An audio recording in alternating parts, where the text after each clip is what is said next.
நம்ம மூத்த பூமர் வரவனை ஏன் வரல அப்படின்னு சொல்லி எல்லாரும் கேட்பாங்க. அவர் கன்னியாகுமரியில் தியானம் இருக்கிறதுக்காக போயிருக்கிறாரு. அவரு நல்லா இருக்கு சட்டை.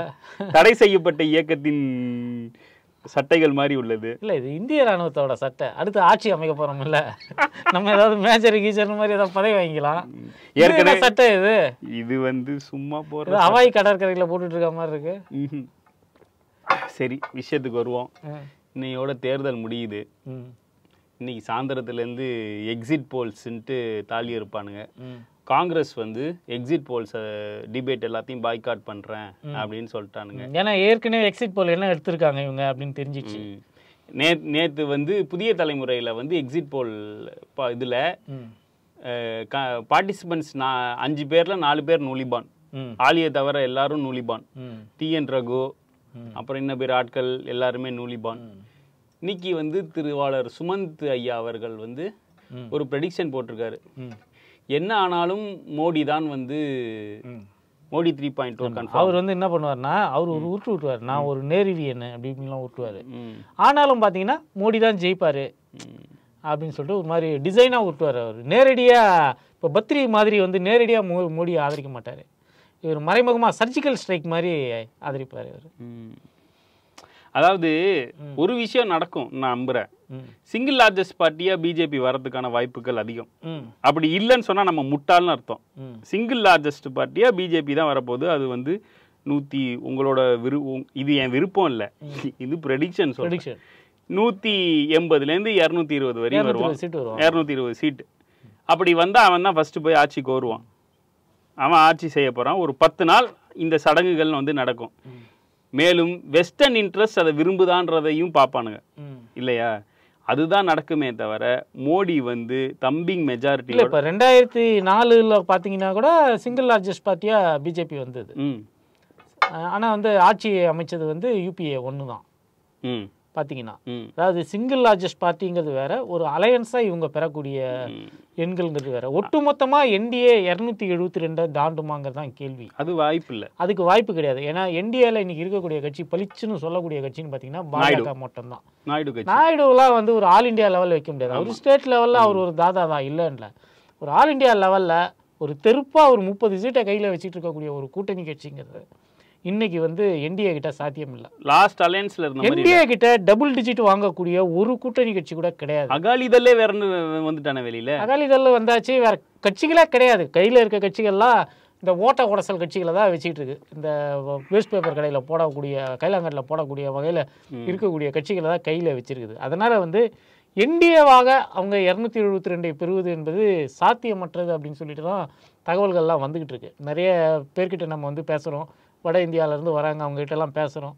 அவங்ககிட்டலாம் போன எலெக்ஷனெல்லாம் பிஜேபிக்கு ஓட்டு போட்டவங்களாம் கூட இந்த முறை வந்து என்ன சொல்கிறாங்க, வர்றது சந்தேகம் சார், ஒரு மாற்றத்தை வந்து நார்த்துலேயும் விரும்புகிறாங்க, சவுத்தில் அக்செப்டே பண்ணலை இவங்கள, நார்த்தில் வந்து ஒரு மாற்றத்தை இந்த முறை விரும்புகிறாங்க அப்படிங்கிற மாதிரியான ஒரு தகவல்கள் தான் வந்துட்டு இருக்குது.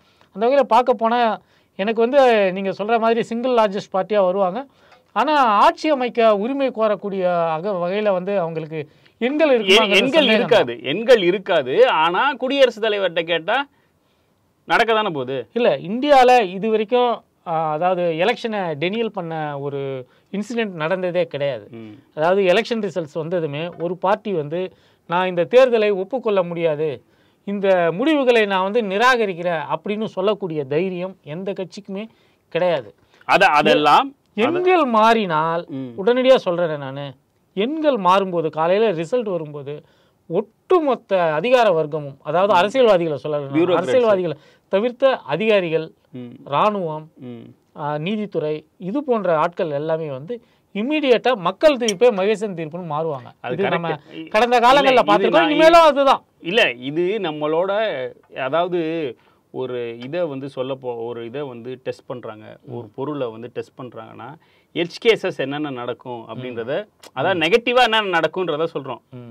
அதோட நெகட்டிவா தான் சொல்றோமே தவிர இதுதான் நடக்க போகுது. நீங்க அந்த ட்ரம்ப் ரிசல்ட் வந்தப்ப பண்ணாங்க. ஆமா, இப்போ மோடி அமித்ஷா கூட்டணின்றது வந்து ஒரு ப்ரூட்டலான இல்ல. அதுல இன்னொன்னு சொல்ல விரும்புறேன் நான். அது என்னன்னா, ஒரு 10 ஆண்டுகளுக்கு முன்னாடி மோடிக்கு வந்து ஒரு அடியாள் படையா ஒரு வன்முறை அவர் ஏவி விடக்கூடிய செயல் வன்முறை சம்பவங்களாக மாற்றக்கூடிய ஒரு சக்தியுடன் ஆர்எஸ்எஸ் இருந்துச்சு. ஆனால் இன்னைக்கு மோடிக்கு வந்து ஆர்எஸ்எஸ் பேக்கப் கிடையாது.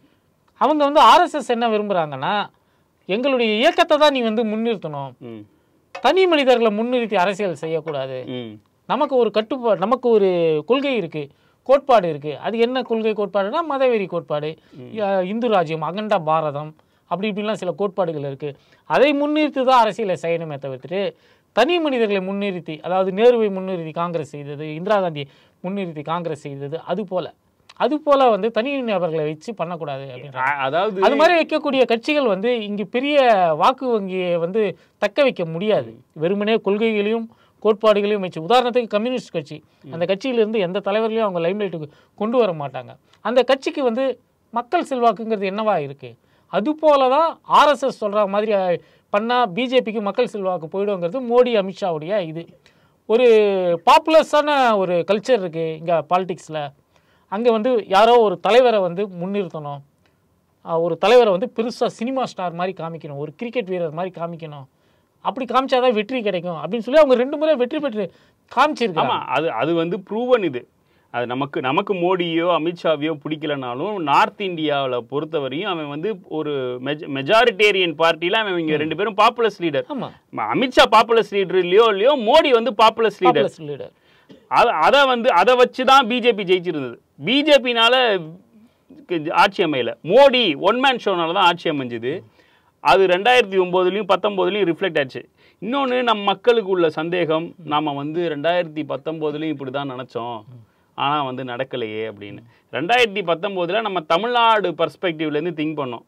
நீட்டை திணிச்சாங்க, அப்புறம் வந்து டிமானிட்டேஷன் கொண்டு வந்தாங்க, நம்ம கிட்ட தான் பாக்கெட்டும் படிப்பும் இருக்குன்றனால நம்ம வந்து இது ஒரு பெரிய ஆன்டி இன்குபென்சி, மோடி வந்து தோத்துருவான், அதனால் நம்ம ஜெயிச்சிருவோம்னு பார்த்தா அதுக்கு இங்கே அந்த மாதிரியான இதுவும் இருந்தது. இங்கே தான் பிஜேபியை வந்து ஒரு என்ன சொல்கிறது, ஒரு தீண்டத்தகாத கட்சியாக தானே பார்க்குறாங்க. அது வந்து மக்களுக்கு எதிரான கட்சியாக தான் பார்க்குறாங்க. அப்படி பார்க்குறப்போ நமக்கு அந்த எண்ணம் இருந்தது. அது வந்து நார்த் இந்தியாவில் மாறலை, 2019 மாறலை அப்படின்றப்போ நமக்கு வந்து ஒரு என்ன சொல்கிறது, இந்த தடவை தமிழ்நாட்டை பொறுத்தவரை இந்த தேர்தலில் ஓட்டிங் பர்சன்டேஜ் குறையிறதுக்கு காரணமே அதுதான். என்ன ஓட்டு போட்டாலும் என்ன, அவன் தான் வரப்போகிறான் அப்படின்ற மனப்பான்மை பெரும்பான்மை மக்கள்கிட்ட இருக்குது. ஆனால் இந்த தடவை அது நடக்காது.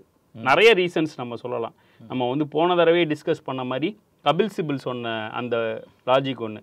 இன்னொன்று, நீங்கள் நியூஸ் ரோஸில் நிதின் கட்காரியை இன்கேஸ் சிங்கிள் லார்ஜஸ்ட் பார்ட்டியாக வந்து பிஜேபிக்கு ஒரு சான்ஸ் இருந்தது அப்படின்னா நிதின் கட்காரியை தான் வந்து எல்லாரும் ப்ரொஜெக்ட் பண்ணுவாங்க. அப்படின்றப்போ நிதின் கட்காரி ஜெயிக்க கூடாதுன்ட்டு லட்சமா செலவு பண்ணியிருக்காங்க. நாக்பூர்ல அவர் ஜெயிக்கிறது சந்தேகம் தான் சொல்றாங்க. 1 லட்சம் ஓட்டர்ஸ் வந்து இது பண்ணியிருக்காங்க. பிஜேபியோட எம்பி மினிஸ்டர் 3 தடவை மினிஸ்டரா? 2 தடவை மினிஸ்டர். அப்பயே மினிஸ்டர் இல்லையா அவரு? வாஜ்பாய் காலத்துல மினிஸ்டர். அப்போ 3ஆவது தடவை மினிஸ்டரா இருக்கவரு. அவர் எம்பி கான்ஸ்டியூன்சில 1 லட்சம் ஓட்டு வந்து இல்லைன்ட்டு வந்து போட்டிருக்கான்.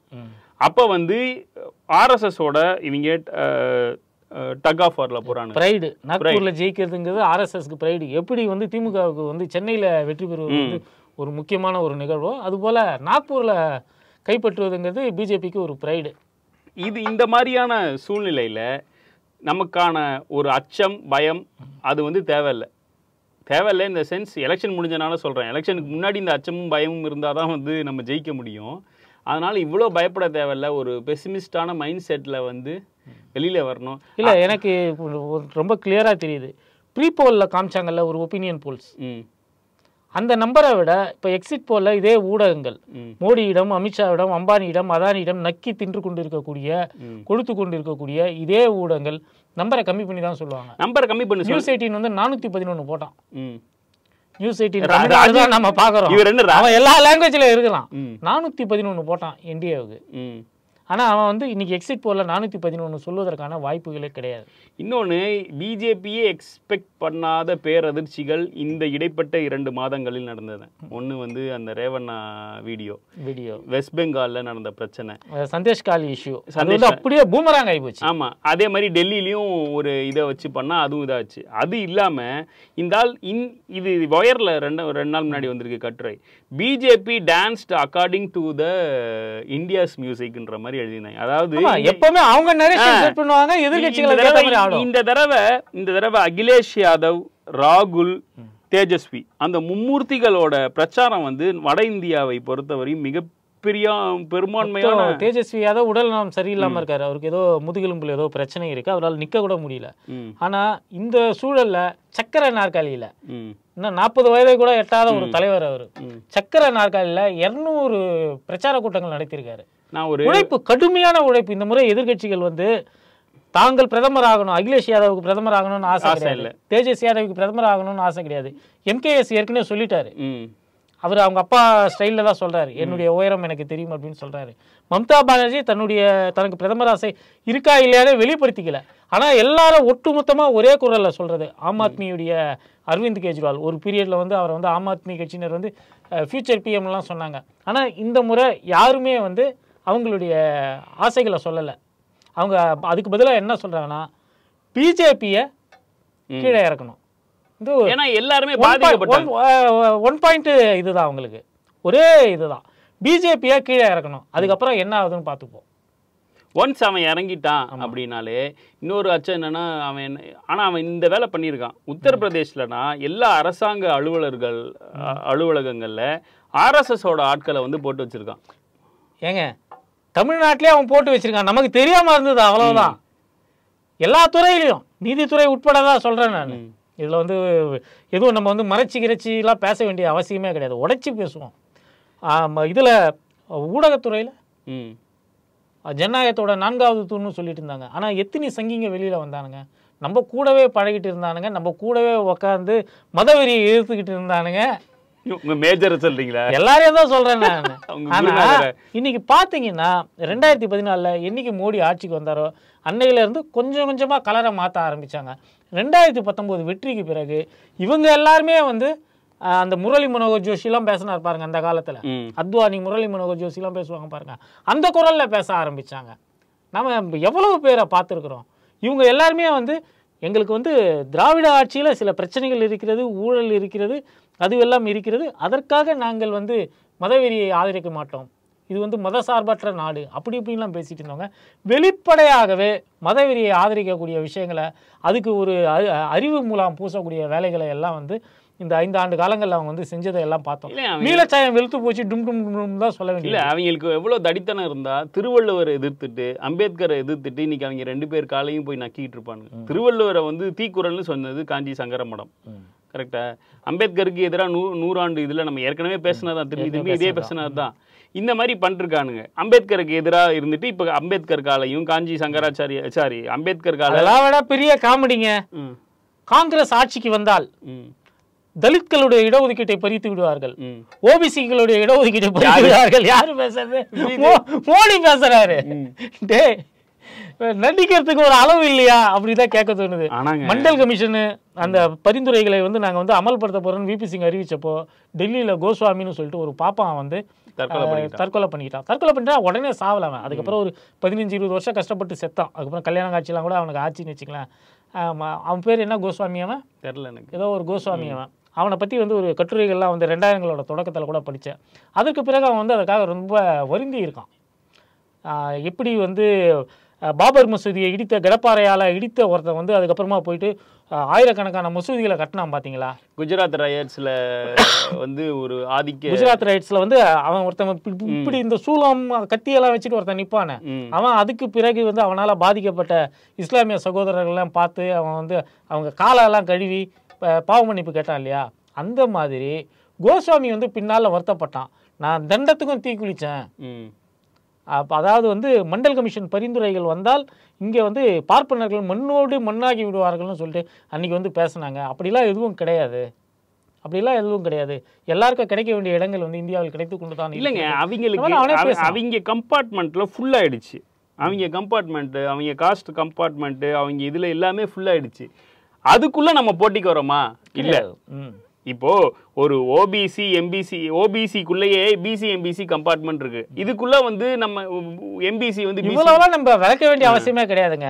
அவங்க வந்து எப்பவுமே வந்து வைத்தறிச்சல், பார்ப்பனர் அல்லாத யாராவது ஒருத்தவங்க ஏதாவது ஒரு துறையில சிறந்து விளங்குனாங்களே அவங்களுக்கு வந்து வயிறு எரியும்.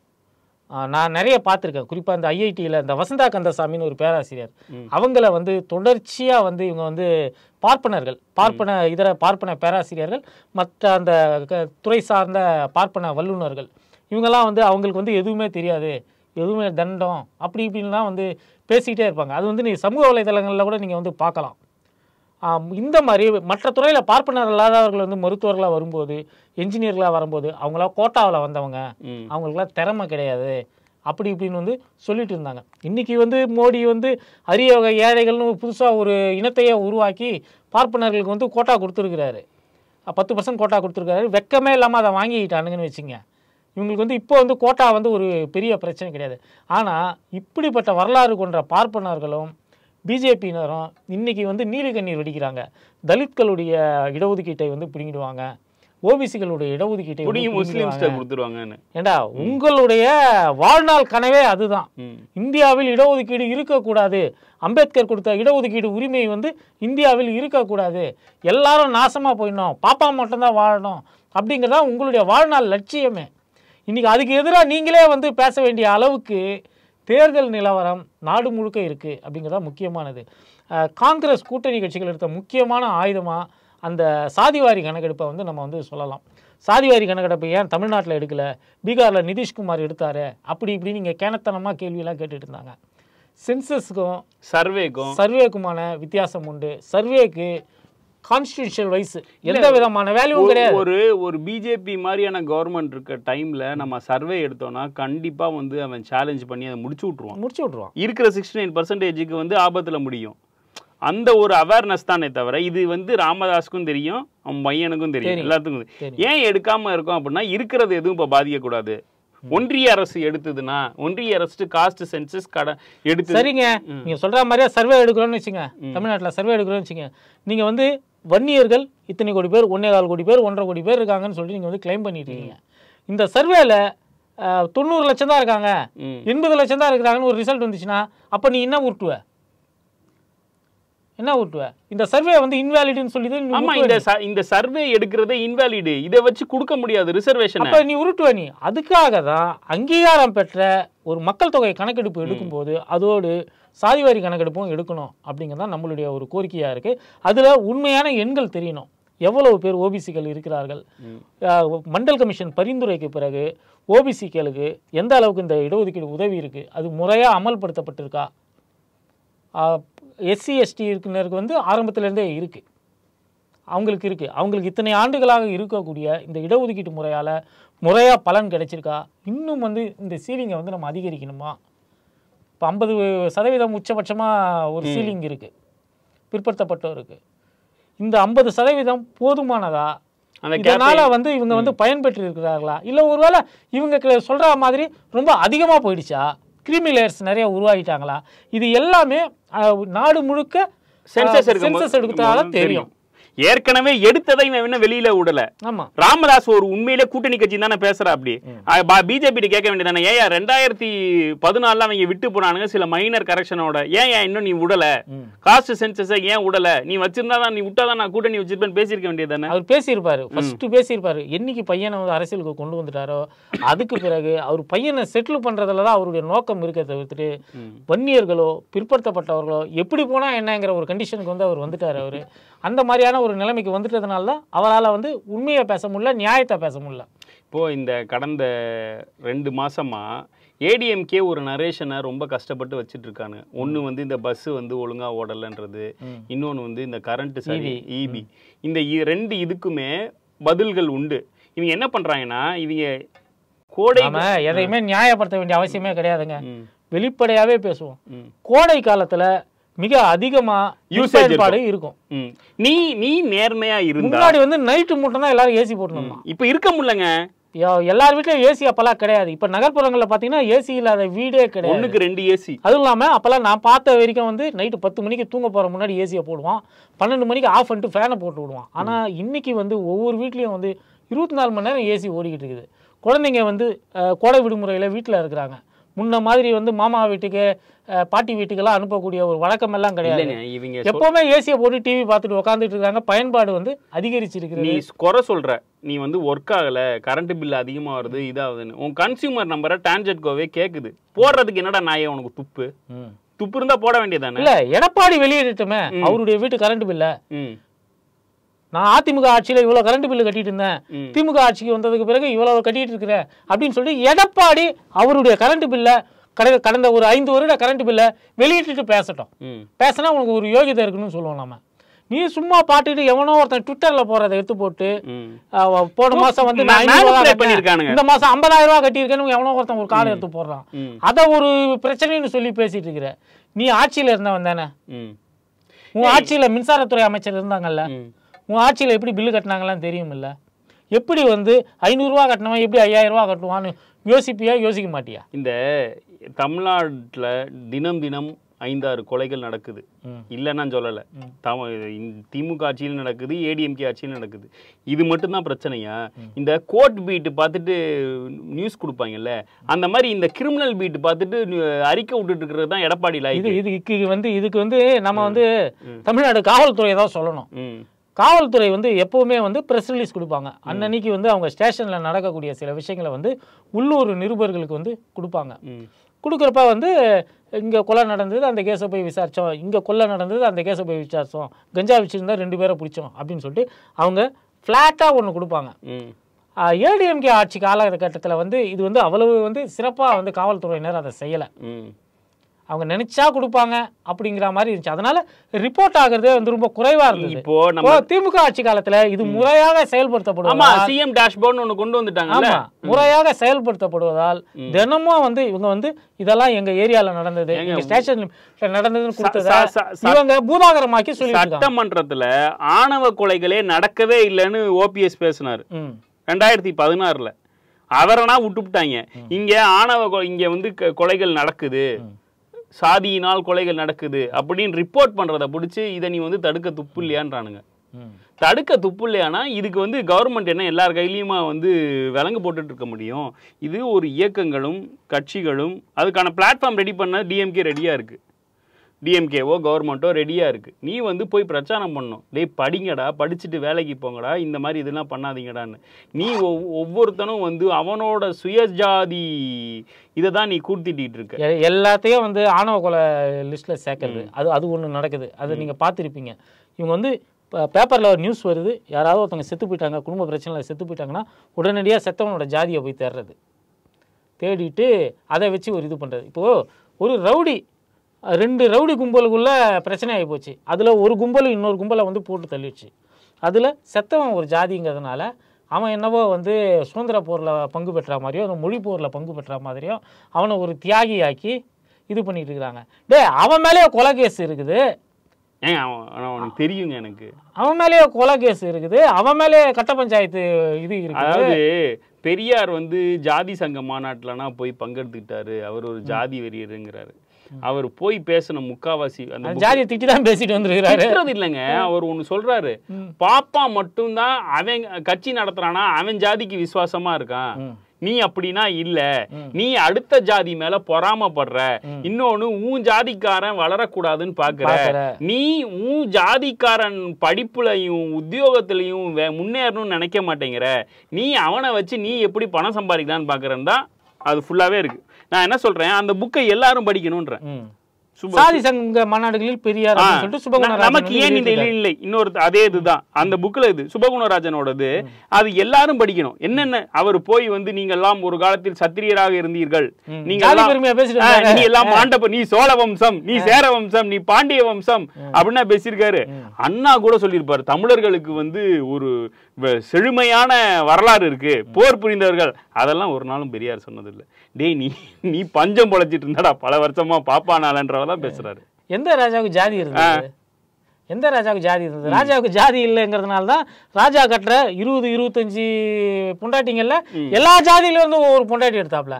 ஏன்னா எனக்கு ஜாதி இல்லைன்னு காமிச்சிக்க வேண்டிய ஒரு அவசியம் ராஜாக்களுக்கு இருந்தது, அரசர்களுக்கு இருந்தது. எல்லா ராஜாவும் கண்டிப்பா வந்து ஒரு மைனாரிட்டி கம்யூனிட்டியா தான் எல்லா கம்யூனிட்டில இருந்து எடுத்துருக்காங்க. இல்ல எந்த ராஜாவா இருந்தாலும் அங்க இருக்கிற ஜியோகிராபிக்கல்ல ராஜாவுக்கு ஜாதி கிடையாதுங்க.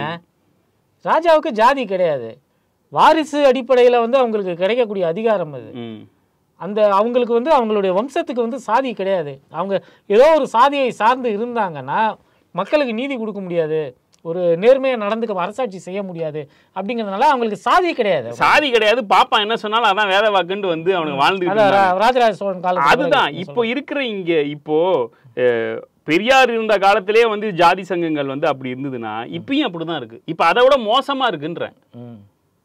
நீ வந்து அவன் ஜாதிக்காரன் வந்து படிக்கணும், ஸ்கூல் வச்சு தரேன், காலேஜ் வச்சு தரேன், அது வச்சு தர மாட்டேங்கிறாங்க. அது ஏதோ 2-3 இது நடக்குதுன்னு வைங்களேன், அதெல்லாம் விட்டுட்டு வந்து கம்பெனி கூட வச்சு கொடுத்தா பரவாயில்ல, அதெல்லாம் விட்டுட்டு வந்து மாநாடு நடத்துறது, அங்கே போய் பெருமை பேசுறது, இன்னொரு ஜாதிக்காரனை பிடிச்சி சீன்றது, இதுதான் ரீல்ஸ் போடுறது. ரீல்ஸ் போடுறது. இது வந்து இதுக்கெல்லாம் முக்கிய காரணம் 91 மாநாட்ராஜனும் ஜெயலலிதாவும். அதுக்கு முன்னாடி இருந்தாலும் அது வெளியில சொல்ல கூச்சப்பட்டு இருந்தாங்க. இவங்க 2 பேரும் வந்ததுக்கு அப்புறம் தான் சவுத் டிஸ்ட்ரிக்டே வந்து நாசமா போச்சு. தமிழ்நாட்டில் சாதி அடிப்படையில் வேட்பாளர்கள் நிறுத்துவது அப்படிங்கிறத பார்த்தீங்கன்னா 80களில் எம்ஜிஆர் ஆட்சி காலத்தில் தான் அது நடக்குது. எம்ஜிஆர் தான் அதை வந்து இது பண்ணுறாரு. ஏன்னா அவரால் வந்து கலைஞர் முன்வைக்கக்கூடிய அந்த மொழி பெருமை, ஒரு இனப்பெருமை, அதை வந்து எம்ஜிஆரால் வந்து பேச முடியல. ஏன்னா எம்ஜிஆரே வேறு மொழிக்காரன்னு சொல்லிட்டாங்க. எம்ஜிஆருக்கு திராவிடம் என்ன தெரியும் அப்படின்னு சொல்லிட்டு கேள்விகளை கேட்கிறப்போ எம்ஜிஆரால் பதில் அன்னைய எடப்பாடி இல்லை, அவர் அறிஞர்கள் சொல்லணும். அப்போ அவர் என்ன பண்ணுறாரு, அவருடைய வெற்றிக்கு ஒரு ஷார்ட்டான ஒரு ஃபார்முலாவை வந்து கண்டுபிடிக்கிறாரு. மெஜாரிட்டியான சாதியினர் இருக்கக்கூடிய அந்த தொகுதியில் வந்து அந்த சாதியை சார்ந்த ஒருவரை நிறுத்துவதன் மூலமாக அவருக்கு வந்து வாக்குகள் காஸ்ட் போலரைஸ் ஆகும் அப்படின்னு சொல்லி பண்ணுறாரு. ஸோ அது வந்து இப்போ எம்ஜிஆர் அது மாதிரி தொடர்ச்சியாக வெற்றி பெற்றுக்கிட்டே போகிறாருன்றப்போ மற்ற கட்சிகளும் அதே பாதைக்கு செல்வதற்கு திமுக நாம் தமிழர் கட்சியா தோக்கிறதுக்கு நான் ஆட்சி பண்ணிருக்காங்க. ஆமாங்க, நீங்க தோத்துக்கிட்டு தான் இருந்தாங்க. நீங்க பாத்தீங்கன்னா எம்ஜிஆருடைய ஆட்சி காலத்துல பாத்தீங்கன்னா திமுக பார்த்துக்கிட்டு இந்த கொள்கையை பேசுவாங்க, திராவிட கொள்கையை பேசுவாங்க, மொழி பெருமையை பேசுவாங்க, ஈழத்தமிழருக்கு ஆதரவை பற்றி பேசுவாங்க, இதெல்லாம் பேசுவாங்க. அதற்கெல்லாம் வந்து ஒரு பெரிய இது கிடையாது. எம்ஜிஆர் இதில் எதையாவது பேசியிருக்கிறாரா? எம்ஜிஆருக்கு வந்து நவோதயா பள்ளிகள் வர்றதை பற்றி வந்து எந்த பிரச்சனையும் இருந்ததில்லை. 86ல் ஒரு இந்திய எதிர்ப்பு போர் நடந்தது, ஒரு மினி இந்திய எதிர்ப்பு போர். நான்லாம் ஸ்கூல் பையனாக கலந்துகிட்டு இருக்கிறேன் அதில். அப்போ நடந்தது. அது எதுக்கு நடந்ததுன்னா எம்ஜிஆர் ஆட்சி காலத்தில் எதிர்த்து நடந்ததுங்க. சென்ட்ரல் கவர்மெண்ட் எதிர்த்து கூட கிடையாது, எம்ஜிஆரை எதிர்த்து நடந்தது. கலைஞருக்கு அப்ப கைதி யூனிஃபார்ம் கொடுக்கப்பட்டுச்சு. எம்ஜிஆர் வந்து இந்தியை வந்து திணிக்க முயற்சிக்கிறாருன்னு நடந்தது. எப்படி வந்து முன்னாடி வந்து ராஜாஜிக்கு எதிராக நடந்ததோ அது போல தமிழ்நாட்டில் ஒரு ஆட்சியாளருக்கு எதிராக இந்திய எதிர்ப்பு போர் நடந்ததுன்னா அது எம்ஜிஆருக்கு எதிராக நடந்தது. அந்த ஒரு காலகட்டத்தில் எம்ஜிஆர் வந்து இந்த ஒரு புது ரூட்டை வந்து கண்டுபிடிக்கிறாரு. ஏன்னா திண்டுக்கல்லில் வந்து மாயாண்டி தேவர் வந்து வெற்றி பெற்றார். அப்போ அவருக்கு கிடைக்கிற அந்த ஃபர்ஸ்ட் சக்ஸஸ், அதுக்கு என்ன காரணம்? மாயாண்டிக்கு வந்து இந்த சமூகத்தை சார்ந்தவர்கள் எல்லாம் வாக்களிச்சாங்க அப்படின்னு சொல்லிட்டு அவருக்கு யாரோ தப்பாக சொல்லி கொடுத்துட்டாங்க. அதையே தான் அவர் பண்ணார். கொங்கு மண்டலம் அப்படின்னு சொல்லிட்டு அவங்களுக்கு வந்து இந்த குலப்பெருமையை ஏற்றி விடக்கூடிய வேலைகள் எல்லாத்தையும் வந்து செஞ்சாங்க. அது மாதிரி அது அந்த விட்டுருவோம் நாம.